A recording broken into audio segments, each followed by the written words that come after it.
Niciodată nu m-am văzut plecat. Tot timpul am știut că eu sunt util acolo unde sunt eu. Toți oamenii trebuie să iubească țara. Noi ne facem lucrul nostru că noi îl cunoaștem. Dacă fiecare aș facă lucru și așa îl facă corect și onest, o să ajungem ca să trăim într-o societate mai bună.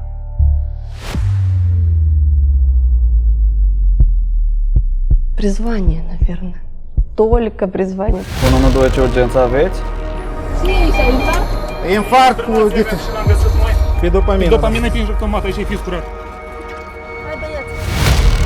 У нас главное время. Am pacient cu stop cardiorespirator, moarte subită cardiacă, a fost resuscitat.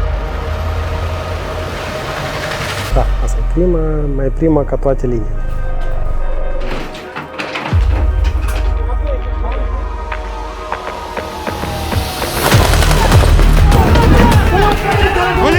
Numărul de apeluri e foarte mare, în creștere.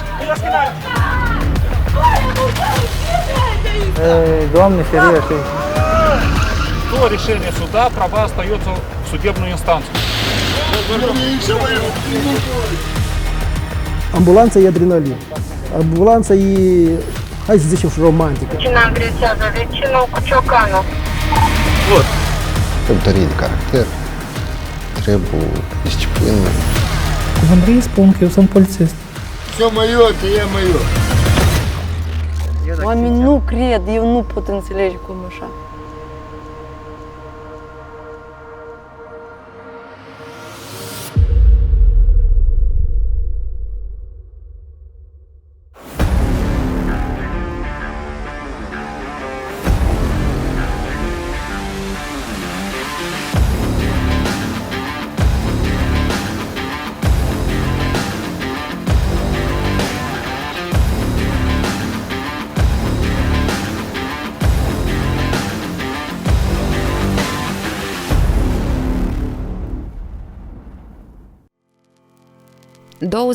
...24 de ore vom fi în frontline, cu medicii de la ambulanță și polițiștii din prima linie.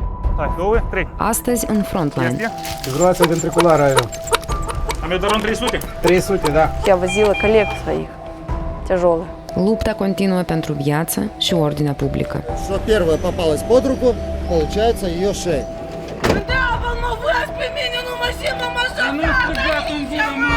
Răbdare multă, răbdare foarte mult trebuie în profesia dată. Uite, voi la Dumnezeu vă rugați? La Dumnezeu vă rugați?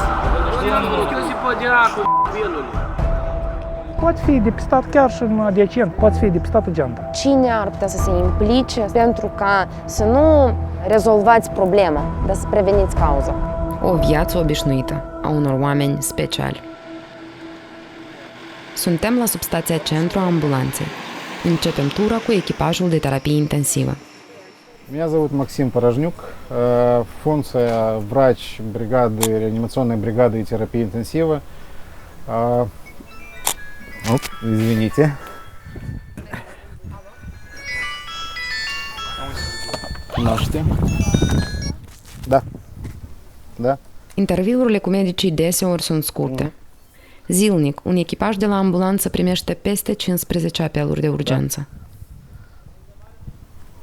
Da, este scris. Am primit. Идем. Флага? Флага в regiunea piciorului. Plagă e o rană deschisă și poate însemna pierderea masivă a sângelui. În astfel de momente, fiecare clipă contează. Viteza cu care ajunge acest echipaj la pacient depinde mult de calitatea drumului și comportamentul altor șoferi și pietoni.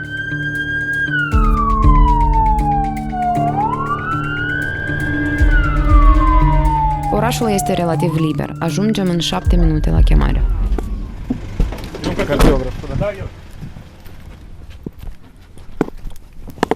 Echipajul e întâlnit de nepoata persoanei traumate. Куда? Куда? Показывай. Показывай. Вижу болгарка здесь. Оу. Держи машина, возьми переноску. Добрый день. Где? Are loc examinarea pacientului, măsurarea tensiunii, pulsul, respirația. Голова не кружится, ничего? Кружится? Крови много потеряли? Да. Вас водой обливали или вы так? Нет, он так. Да, водой. И водой, и И так. водой? И водой, и так? Не, ну я вспотел, да. Вы вспотели, значит, шок. Кулаком работаем, работаем, работаем. Are loc pregătirea pacientului pentru perfuzie. Григорий, Conectarea venei. пластырь aici.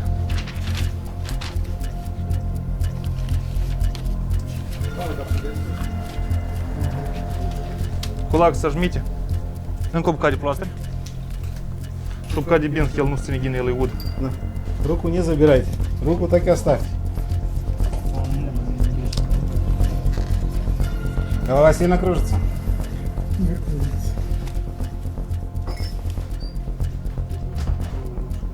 Кулак сожмите. Стричь, по-моему. Есть вена. Вену, значит, пакуем в машину. Там Да, капельницу. в машину. Потихонечку надо будет прилечь, Rănile sunt хорошо? mari, la ambele picioare, în regiunea genunchiului. Fără intervenția medicilor, pierderea masivă a sângelui poate duce chiar și la deces. Все, ложимся. Așa zis. Ложимся. Ложитесь. Всё. Ложитесь. Ложитесь, Ложитесь. Ложитесь. Так, Григорий, крепко приму. И документы. Так, не поместится. Паспорт. Brancarda mobilă este folosită pentru evacuarea pacientului din zone cu acces limitat. Руку не за что не цепляемся, на живот руку. Руку на живот. Или повязан, да? Верните засуд. Давай. Паспорт.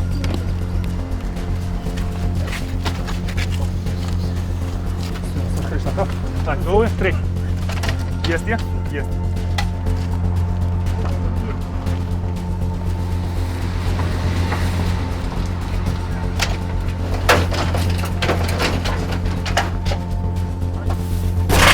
Там одна и вторая, я так понимаю. Да. Так, вот тут система, там тест. Артем, иди сюда. Medicii pun perfuzia pentru compensare volemică. Ты выключи там. Из России. Станок? Лена, Дрели. одна еще ниже. На Осторожно. одной и той же ноге? Да, и другая на другой ноге, сейчас посмотрим. Он менял линолеум и хотел распилить ДСП. И так получилось, что соскользнуло прям по ногам. Будет уколчик. O mașină de ambulanță e ca un mic spital ambulant, unde medicii, în regim mobil, fac toate procedurile ca pacientul să ajungă în stare cât mai stabilă la spital. Он едет сразу в приемное отделение, получается. То есть его там будут смотреть травматологи, хирурги, проверят и так далее. Потом уже дальше уже скажут, что и как. Чтобы узнать, вам надо будет обратиться туда, к дверям, и спросить, сказать фамилию, имя, отчество, да, и что с ним. Григорий, прежде Vârsta pacientului și bolile cronice cardiace sunt un factor de risc sporit. было понятно. Можно я? Да. Трогай. Transportarea de urgență la spital pentru intervenția chirurgicală oferă omului posibilitatea de a merge din nou. În astfel de momente, fiecare clipă contează.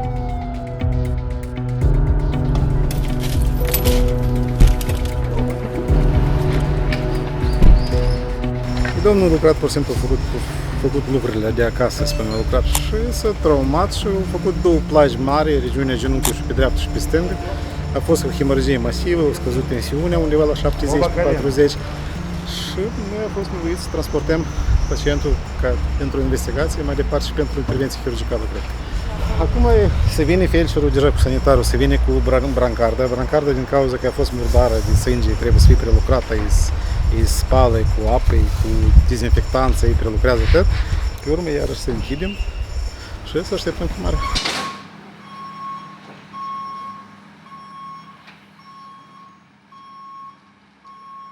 Peste tot vedem medici care vin sau pleacă la COVID. O imagine fantastică înainte, devenită o rutină pentru medicii de aici. Dacă sincer mă gândeam până la pandemia asta care a ajuns la noi în țară, când vedeam la televizor în alte țări, prin Africa, când a fost cu Ebola sau ceva, și îmblau îmbrăcați în costumele astea, în echipamentele astea, eu îmi făceam ca să ceva din domeniul fantastic. M-am gândit că pentru noi așa ceva e imposibil să fie. Acum când am ajuns, am înțeles că este și la noi posibil, dar atunci mă gândeam că doar ceva în filme pot să vezi așa ceva. Până la asta, dacă nu știam de stări de epidemie, nici nu conștientizam așa tare faptul că este posibil chiar așa o infectare în masă personală și a persoanelor în genere.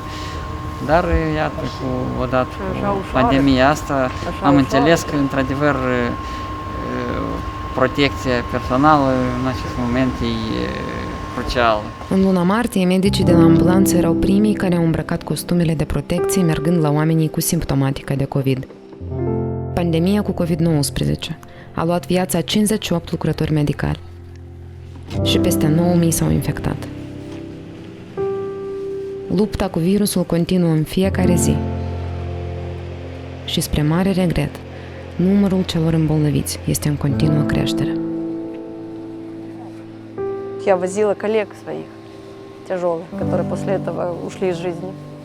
Ребята, которым по 40 лет, что они могли жить, у них дети, и они могли еще не одну жизнь спасти. Людей, которых мы знали, что он доктор. Мы его везем в реанимацию, и все будет хорошо.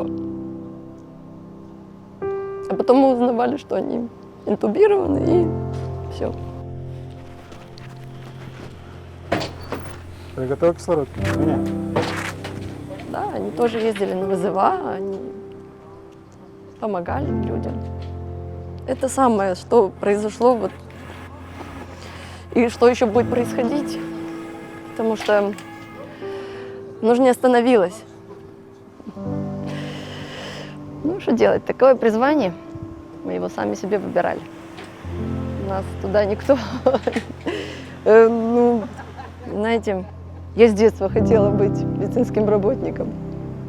Mulțumim medicilor și personalului medical pentru că sunt în prima linie pentru noi toți. La substația Centru sunt 13 echipaje, dintre care 2 de terapie intensivă. Acestor echipe li se distribuie cele mai dificile cazuri. Avem următoarea chemare. Dispecerii medicali trează solicitările după gravitate. Comunică simptomele provizorii, motivul solicitării, adresa. Cazul este transmis echipajului care se află cel mai apropiat de pacient. Plecăm la o persoană fără conștiință. Poate fi nevoie de terapie intensivă.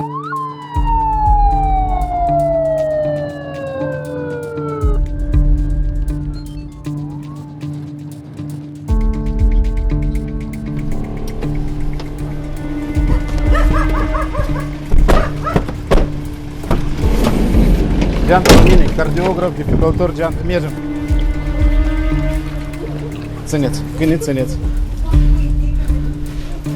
Dați pe parte, dați pe o parte. Ce s-a întâmplat? Дефибриллятор. Готовь. Мы только сейчас вернулись из села. Он за рулем был. Пришел, сказал, меня тошнит. И мы сделали горячий чай, говорю, давай выпей, дали парацетамол. Informația primită de la rude este foarte importantă în diagnosticarea cazului. Conectez la monitoring. И решили, положили полотенце на голову, решили, чтобы он в покое побыл. Такой странный звук. Șecul. Как Dă-i șocul. Dați pe o parte. Atingeți la o parte. Șoc. Este șoc. Să-l dăm jos. Patul nostru primească. Hai, 1, 2. Resuscitarea are loc în condiții extrem de dificile. Мониторинг. Дефибриллятор, мониторинг. Когда мы приехали, пульса не было, дыхания не было, зрачки были расширены, получается, то есть он был в состоянии клинической смерти. И глюкоза, 3 сутки амидорон. Изолация вентрикулара. Amiodaron 300? 300, da. Persoana este fără puls, fără respirație. Are loc intubarea pentru a începe oxigenoterapie. Amiodaron e gata. Mâinile, mâinile. Merge. Merge? Merge, este. Mai departe. Resuscitarea este un complex de manevre pentru a readuce la viață pacientul. respirație, oxigenoterapie. Mi-a dat lumea pregătit? Da. 300. Facem acum? Bă. Pe 300. Medicul coordonează tot procesul de reanimare. Pregătim defibrilatorul. La 150, la 170. Ciclu care? E a treilea la dânsul. Hai. Adrenalina pregătește. Într-un mililitru? Dă-i șoc. Merge așa. Așa, nimeni la 5. Dați-mi o parte. Шок. Lucrăm. Сердце имеет свой водитель. Каждая клеточка сердца имеет свой автоматизм, скажем так. Когда происходит сбой в работе этого автоматизма, каждая клеточка начинает сокращаться как хочет. Для чего делается дефибрилляция? Дефибрилляция делается для того, чтобы вызвать синхронное сокращение именно вот этих кардиомиоцитов. То есть делается шок, все клетки делают, то есть они сжимаются и потом начинают работать в такт. Приготовим дефибриллятор. Persoana se află în stare de moarte cardiacă. Iarăși la 150. 50. Dați pe o parte. Так, nu vă atingeți. Atenție, șoc. Continuăm.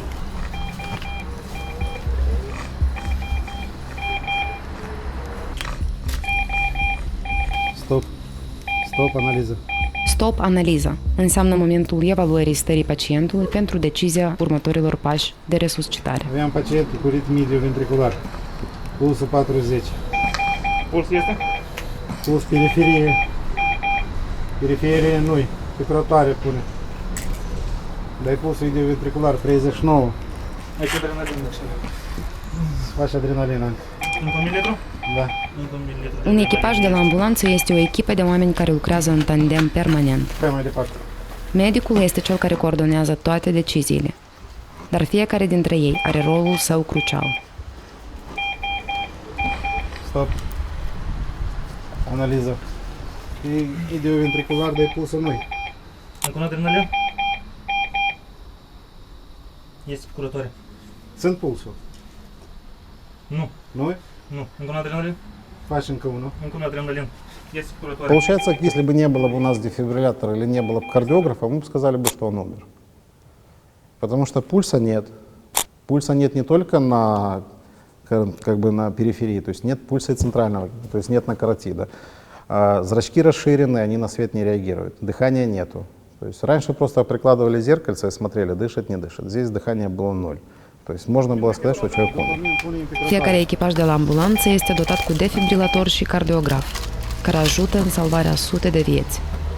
Stop, iarăși pregătești defibrilatorul. Mergem în fibrilație ventriculară cu undii mici. Adrenalină îți faci intravenos și pe urmă de șoc. Nu, faci așa e șoc. Так, la o parte. Nu atingi paciența. Șoc. Atenție, șoc. Continuăm. Masaj. Masaj. Dopamine facem în curătoare sau în intravenos? Pe curătoare.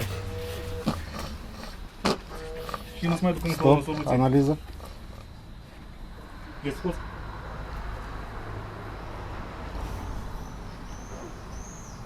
Sunt pulsul. Este puls? Este puls. La periferie este slab. Este slab. Picuri. Eu îl duc După mine ai lăsat. Dă-i aici.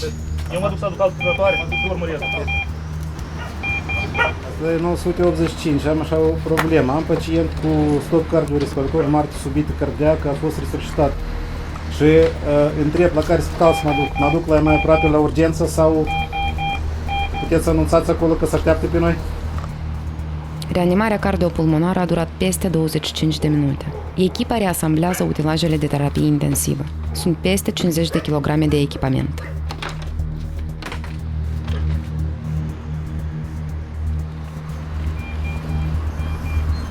Medicii de la spital au fost anunțați și deja așteaptă pacientul. Hai!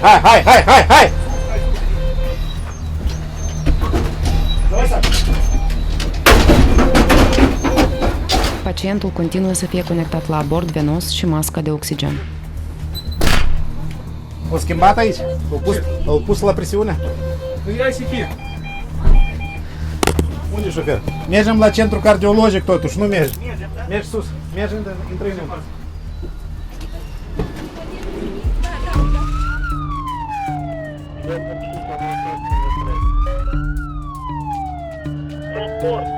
Când auziți sunetul unei mașini de ambulanță, cedați trecerea.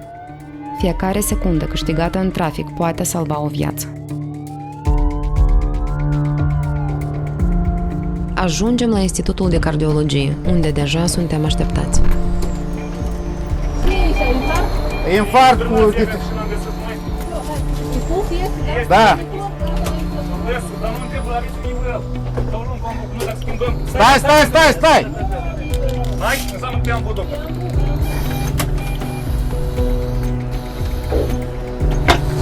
Stai. Stai, nu grăbi, dai să ieșim întâi. Dai să ieșim.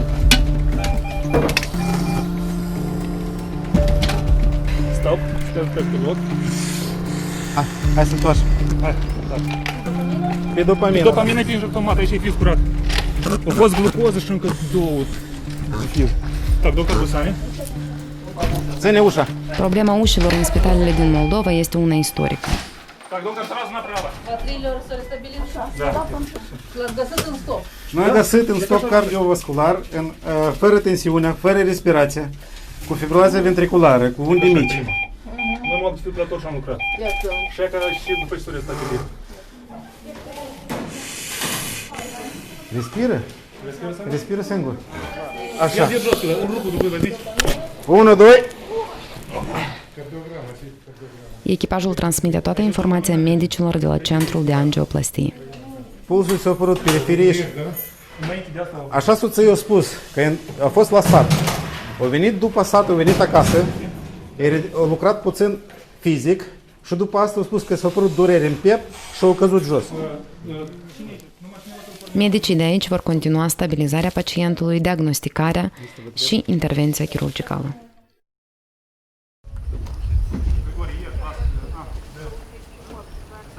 Băieții întâlnit la timp, au resuscitat cu succes. După asta, managementul sindromului post-resuscitar, foarte important.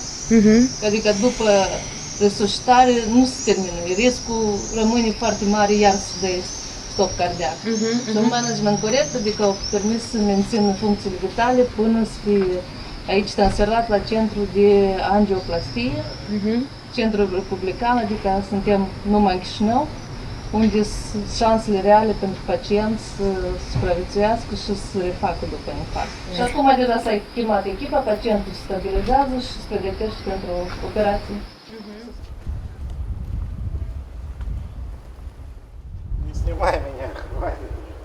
Iată așa o profesie. Am fost cu echipajul de terapie intensivă de la ambulanță.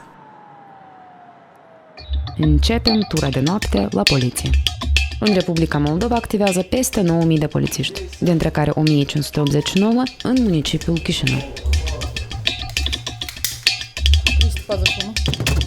Înarmarea, pregătirea echipamentului și a automobililor. În pofida pandemiei, numărul apelurilor nocturne doar a crescut.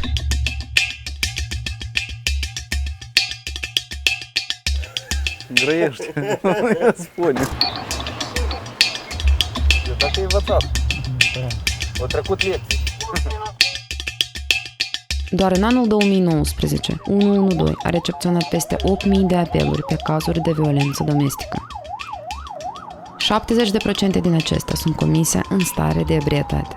Acest record a fost mult depășit în anul 2020. Pandemia și-a văzut efectul și aici. Eu mergem cam la deal și doamna a vrut să dea sub mașină. Și eu a dovedit, eu nu știu, soțul, zvonastul, el a dovedit-o și a tras înapoi. Dar ea nu să dea sub mașină.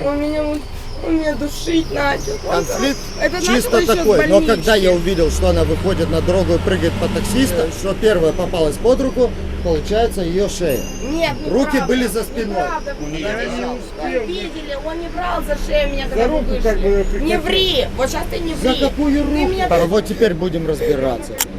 Как бы я в состоянии объяснить, что было, а он врет. Я успел как бы тормознуться, отойти с правой стороны, я успел в левую. Но в это они были, он был рядом и прихватил за руку. Как он успел? Он даже испугаться не успел, ее вытащил из-под колес, из-под бампера. Она упала, я ее дернул за руки, вот если у него есть регистратор, посмотрите, как это было. Начнем с этого. Где он? Мать мне подарила крестик. Да, может, Нас никто не видел. Он меня душит. А часто такое происходит? Было уже до этого, было. Он Здесь или поблизости укусит, прямо? или душить начинает. И сейчас он говорит, или ты, блин. А вы обращались в полицию? Не, ни разу. А как А вы- сейчас уже как вы сказала любите мне, его, видите? я не хотела этого всего, я думала, он мне раз и все, потому что он меня уже достал. Почему не Он обращаетесь меня в полицию? унижает Надо было обращаться постоянно. в полицию раньше. Не довести дело вот до такого. Да и не все равно сейчас. Он меня уже довел, он меня не отпускает, блин, и не держит. Он говно, Вы блин. пообещали мне, что включим фонарик, чтобы крестик найти. Я сейчас привезу фонарик, найдем крестик, хорошо? Больше нехуй дальше. Как звать? Александр, Ваш год рождения? 82-й. Сейчас привезу фонарик, найдем ваш крестик. Отлично.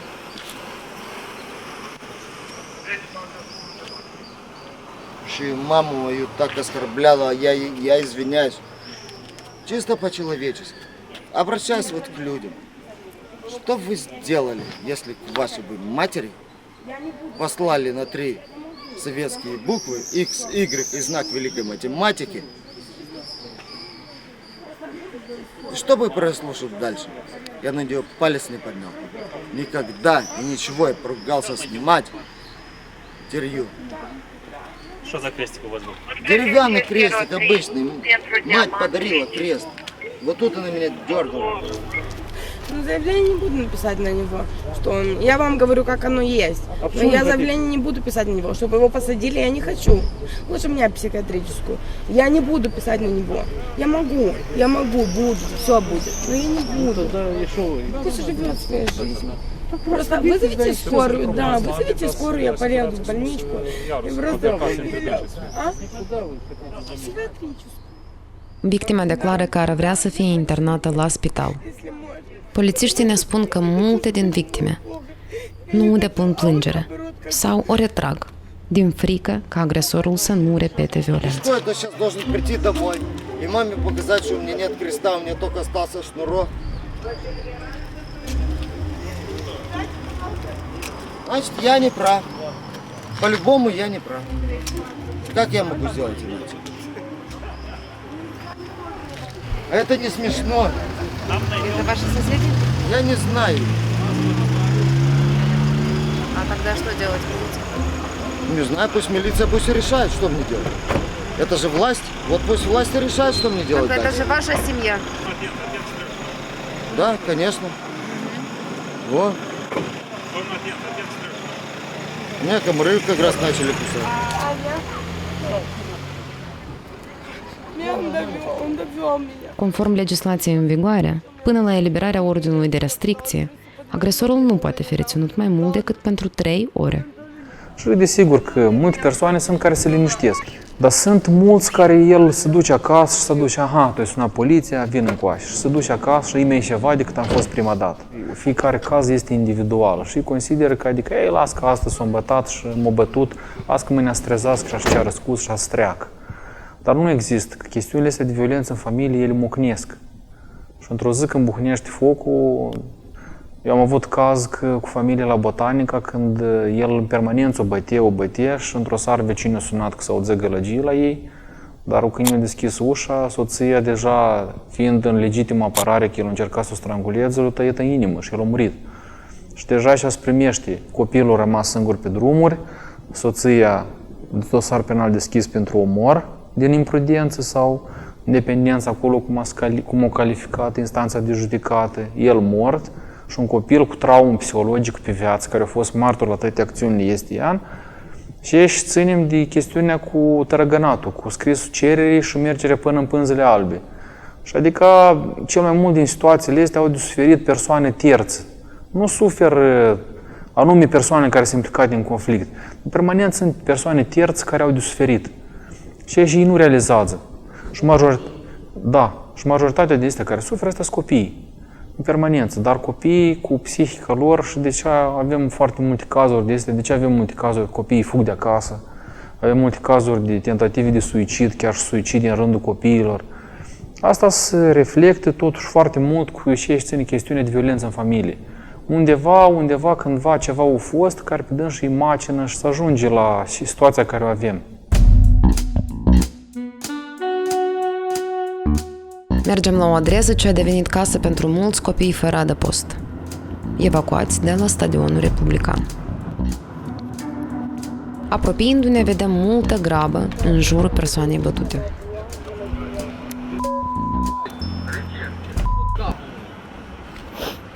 Tânărul declară că a fost bătut și că i s-a furat telefonul.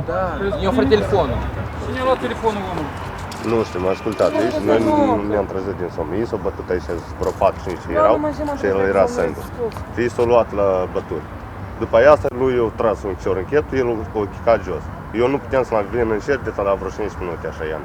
Eu l-autam cu apă. Când a fost asta? Asta vă 10 minute. Asta vă 10 minute maxim. Unde a fugit? Ei au fugit încolo.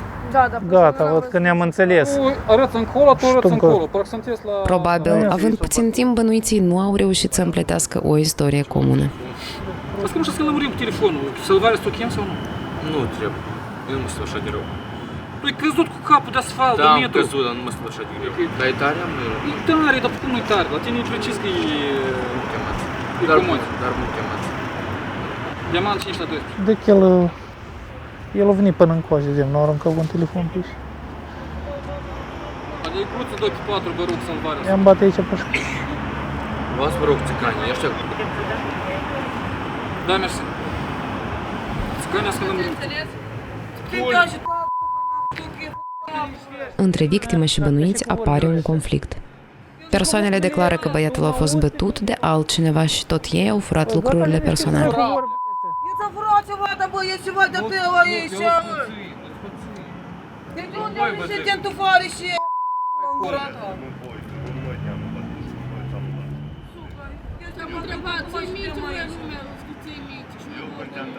Poliția caută martori care ar da declarații mai coerente.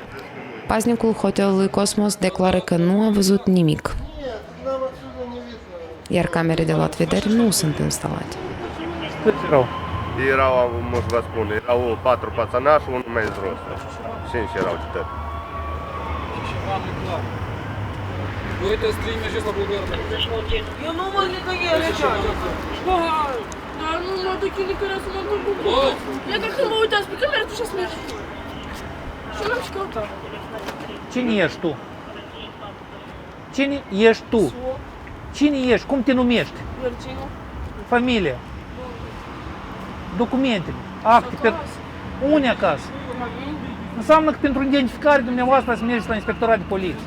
E clar? Toți copiii ăștia sunt din familii social vulnerabile. Sunt centrele astea de plasament pentru minori, ziua care ei le permit să spele, să se îmbrace, să mănânce. Ei fug și de acolo. Sau eu ce le trebuiește și se reîntorc în stradă. Mă, cu șocația să mărgă! Trăiește normal, ți-am zis eu ție. Pentru șie să mărgă! Aprochide de om. Pentru șie Și cu variante să te întorci și mi-te încoace. Ce înseamnă asta? Pentru că m-am sculat din sumă! Nu e problemă și așa explici, vine încoace. Și să-ți spune că poți să explic și aici! Încă o dată ți explic ție. Ești bănuit în fur de telefon, te apropii de omul ăla acolo. E clar sau nu? Că și m-am săturat, numai și m-am trezit din somn! Femeia e gravidă, băi! Băi, am ușat lui femeia de aici! Cu ce ocazie ea trebuie să merg? Am o iarnă cu atât, cu tânsă, dacă nu m-aș mai trezit, băi! O, aș mă doare fânci! Asta e așa, te mă știu, am întrebat, că ești așa. Întreabă-l, mă văzi pe mine, nu mă și mă mă așa. Nu strigat în gura mare! Nu strigat! Oi, mai văzi pe mine, mă știi? Eu te-am bătut. Da, știți cum când sunt o mulțime, ei sunt foarte agresivi. Când sunt câte unul, încă mai poți discuta, dar când sunt mai mulți, ei devin agresivi, ei se fac foarte curajoși. Mă trebuie să mă ții din somn, gata, Siuna, trebuie să mă iau cu Nu știm că ai avut vorbe telefoane. Am avut, dar ăla e ceva, ăla nu mă trezesc, mă! Că te ți-o, Așa zic. Cum te cum? Stai. Așa, dă-i mască, te rog frumos. Să mă lămuresc, până atunci stai aici și gata. Deseori noaptea, drumurile din prima linie se intersectează. Poliția și ambulanța. Filmați, domnul, cum se adresează poliția cu femeie gravidă. Dar doar de aici am tu faci, vai de c***a aici. Cine doar? Oameni. Oameni? Nu ești poliție, voi să te uiți cine, nu? Eu să mă uităm. A? Grăneanu, e așezat acolo și nu umbla pe ăla de... Ce înseamnă asta? Tu te întorci, tu duci acolo, dar și nu fare nică? Dar ce să împară ce-am făcut ceva, ca să... Ești bănuită, stai locul, ți-am spus, până nu ne lămurim. Ia uite-l, ia altul. Dar cât ești? Nu, le-am dormit până am cu voi. Da, l-am dormit până am cu voi. Ei, Doamne ferește. Am martă, nu mă și mă trează de somn. Poliția urmează să investigheze circumstanțele conflictului. Iar noi doar vă reamintim despre aceste imagini, în care geanta persoanei bătute a revenit odată cu tinerii proaspăt treziți din somn.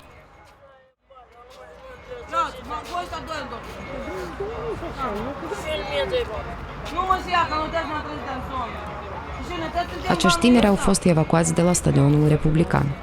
O parte din ei sunt de la centre de plasament. Soluții pentru integrarea lor în societate, Republica Moldova nu are, iar strada a devenit a doua lor casă.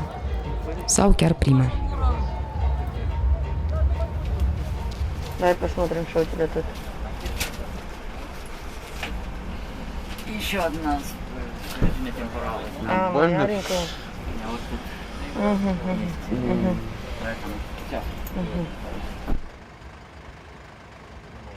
Подожди, все партию ляг, fac o injecție.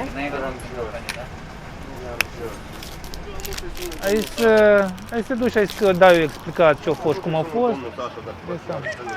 Dar nu te reține mai mult și nu spărie cu Sasha. Nu trebuie să spare cu Sasha. Bănuiții sunt luați la inspectorat ca să povestească cine pe cine a bătut și unde a dispărut telefonul victimei.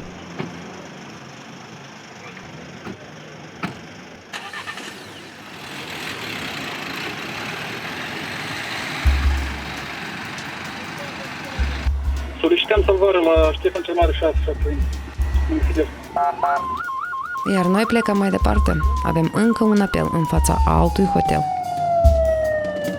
Acolo Escu lucrează în regim non-stop. 97.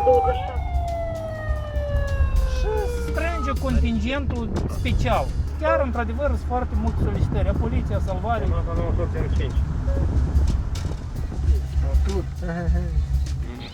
Vedeți acum cât de repede se împrăști toți. Nu mă uitați-vă atent.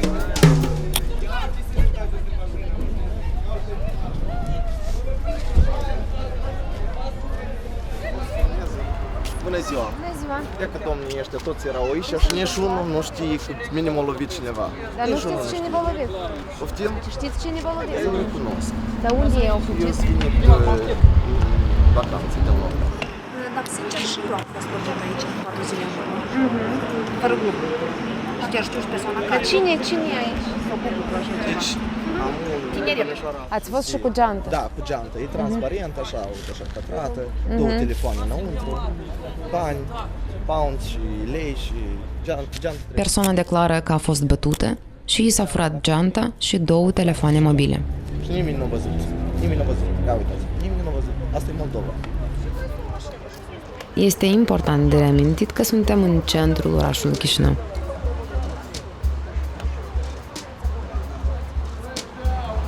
Să mă spălăi? Să ты все творит. Я знаю пароль, если ты пароль. Я могу понадевать еще, нет?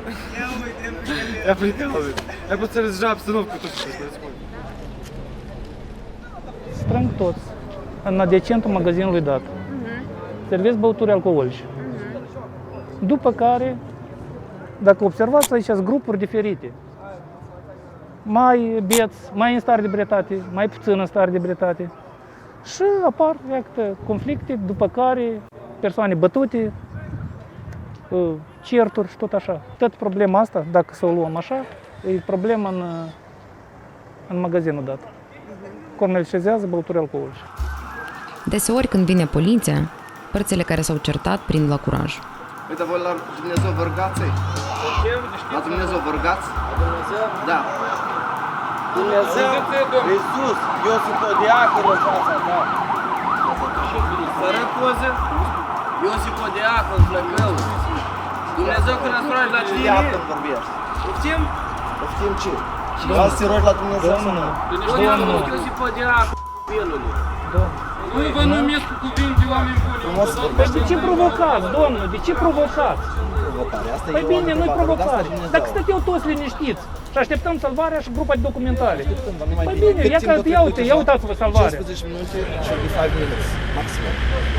I'm waiting like already like 13 minutes and there is no.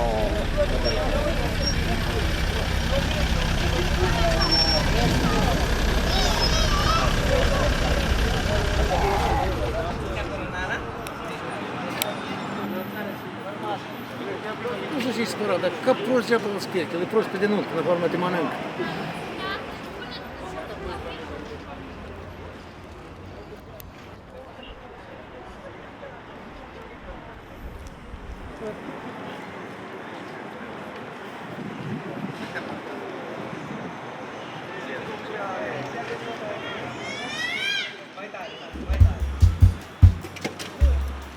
A venit grupa de documentare. Ei urmează să stabilească detaliile cazului, să audieze martorii și să caute geanta și lucrurile personale. A cui portmoneul? Ia stai, leacă! Я тут ношу. А ну, стой! Не бойся. Я покажу. Давай, покажи. А ну иди сюда. Давай. Я вот тут ношу. Давай. Вот тут ношу. Да? Вот тут. А ну, покажи. Давай быстренько сюда. Ia deschideți, vă rog frumos, ușa. Deschideți ușa. Ia uitați-vă, e telefonul dumneavoastră? Твой. Я ношу, скажи. E a dumneavoastră? Da. L-o găsă jos în iarbă. Ce? Poftim? Telefonul era în iarbă aici. Ia nu văzut, da? El în iarbă l-a găsit. Portmoneul ai? Вот тут ношу. Unde era portmoneul? Ruslan este un om fără adăpost, care a fost martor a celor întâmplate și povestește poliției ce a văzut și unde a găsit telefonul mobil. Только телефон? Да. Вот тут боялся. А потерпел, ну,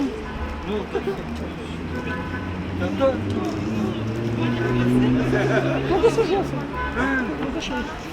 Nu găsă jos? Nu găsă jos, da. Ну это.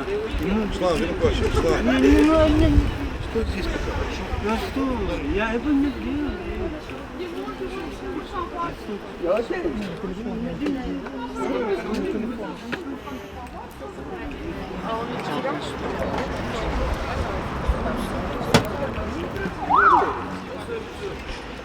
Aveți chemări des aici?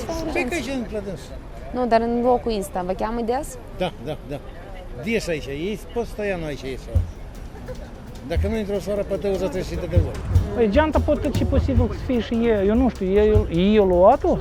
Nu, el zice că noi sunt cu dânsul plecat jos. Poate să fie și pe... Bine, cineva și-a făcut hrânchi și-a făcut. Da, am înțeles. Acum, la moment, înseamnă că angajați poliție vor să cerceteze locul. Poate fi depistat chiar și în adiacent, pentru că, mă rog, poate fi depistată geanta. Și totodată ei discută cu cetățenii martori care au văzut aici, ce s-a întâmplat, cu cine s-au fost altercațiile și tot așa. И когда помогли. Ну, я видел только это, как тебя побило. А остальное я видел только телефон, а сумку я не видел только. А вот это да. А он имел с собой сумку? Да. И мне маленькую. Деньгами много денег. Ну да, не мог остановиться и быстро забрать. Суки. Ну, А есть проблемы? Так же проблем про минуту. Живите. Давай. Unul din telefoanele mobile a persoanei vătămate a fost găsit. Grupa de documentare urmează să stabilească detaliile cazului, să audieze martorii și să caute geanta și lucrurile personale sustrase.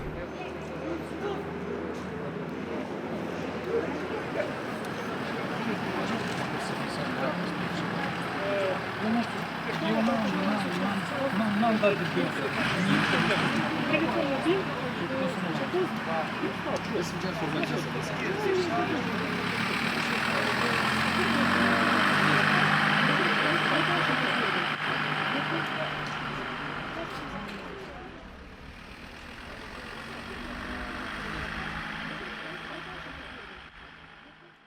Având multiple filmări la această adresă, noi am decis să revenim cu camera ascunsă și să vedem ce se întâmplă aici într-o zi obișnuită. Observăm consum de alcool chiar în fața magazinului, un grup de tineri bine pregătiți fizic și mult consum de semințe pe vine. Se pare că Hotelul Național nu mai este așa de primitor ca pe timpuri. Vă reamintim că filmările sunt realizate în luna septembrie, în plină pandemie de COVID. Să vedem dacă această pictură pandemică este văzută și din interior. Noastră des aveți aici chemări a poliției, des se întâmplă dezordine publice. Când sunt la serviciu, nu se întâmplă. Nu se întâmplă noaptea. Nu aveți chemări, nu aveți consum de alcool pe scări. Hai te rog, spune să închidă camera și ei până să ies. Da, bine, ieșiți. Dar noi nu o să vă punem în cadru, tot ok. Mersi mult. Am înțeles, dar aveți camere de luat vedere afară. Bine, mersi. Am înțeles. În Republica Moldova a fost format un nou departament care se ocupă de prevenirea infracțiunilor. Să vedem cum pot fi prevenite astfel de infracțiuni. Mulțumim tare mult că ați venit în ziua de sâmbătă.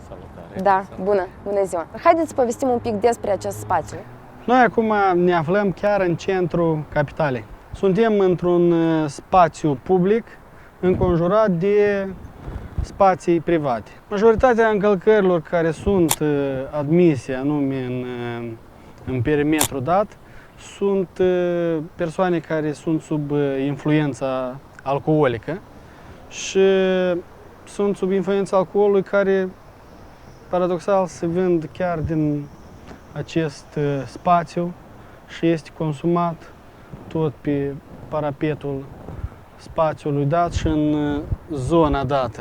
Avem peste 150 de apeluri 112 care aici, anume în locația asta sau în adiacentul locației date, prin care cetățenii ne solicită ajutorul sau ne informează despre un incident sau altul. Avem un spațiu public părăsit, fără supraveghere, unde chiar dacă este îngrădit, au accesul persoanele care vagabondează sau care nu au spațiu permanent de trai.